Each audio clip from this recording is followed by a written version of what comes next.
इसके बाद आता है empirical formula and molecular formula. तो बच्चा जैसे नॉर्मली आपको बोल दिया कि what is the formula of methane, what is the formula of ethane, तो आप जो बोल देते ना कि formula of ethane is C2H6, तो एक्चुअल में ये मॉलिक्यूलर फॉर्मूला होता है। इसको क्या बोलते हैं? Molecular formula. ठीक है, तो मॉलिक्यूलर फॉर्मूला क्या है? जो एक्चुअल नंबर ऑफ एटम्स बताए। इसी तरह से एम्पेरिकल फॉर्मूला क्या होता है? जो सिंपल रेशो बताए एटम्स की। एक एग्जांपल के साथ समझते हैं तो आपको पता चल जाएगा।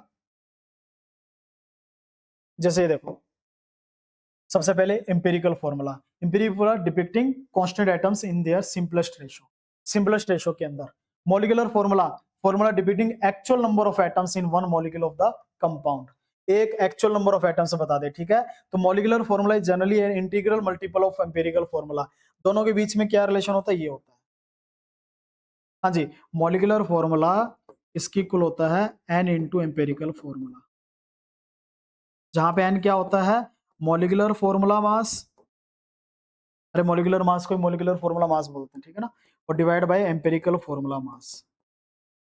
बस इसके रिगार्डिंग ये फॉर्मूला आपको ध्यान में रखना है। तो यहाँ पर एक एग्जांपल लेते हैं, जैसे C2H6 है बच्चों, ये मॉलिक्यूलर फॉर्मूला है। इसमें से कोई एक वैल्यू हम कॉमन निकाल देंगे, तो दोनों में से कॉमन होने चाहिए, ध्यान रखना। तो दोनों में से 2 कॉमन निकल रहा है, क्या बचेगा? CH3 बच जाएगा। तो ये कॉमन को मैं हटा दूं ना, तो जो बाकी बचा CH3, तो ये सिंपल रेशो बता रहा है, यही है एम्पेरिकल फॉर्मूला। तो क्या एम्पेरिकल फॉर्मूला को किसी ऐसी वैल्यू से मल्टीप्लाई कर रहे हैं कि मॉलिक्यूलर फॉर्मूला बन रहा है? वही तो रिलेशन है।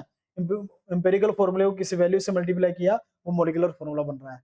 बस फर्क ये है कि एन का बकायदा यहाँ पे फॉर्मूला भी होता है, कैसे निकालते हैं वो वैल्यू, कैसे निकालते हैं। अगर आपको पहले से फॉर्मूला दे रखा है तो आपको ये फॉर्मूला लगाने की जरूरत नहीं है एन की, वो जो कॉमन निकालते हैं वही एन है। जैसे एग्जांपल देख लो, molecular formula H2O2, C6H6, C2H6, C2H4O2। आप देखोगे सिंपलेस्ट रेशो, देखोगे 2:2 एटम्स की, देखो बेटा सिंपलेस्ट रेशो ये मिलेगी।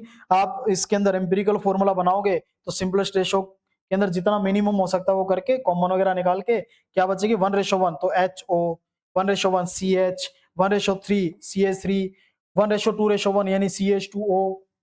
तो इस तरीके से आप मॉलिक्यूलर फॉर्मूला और एम्पिरिकल फॉर्मूला निकाल सकते हैं, ये दे रखा हो तो।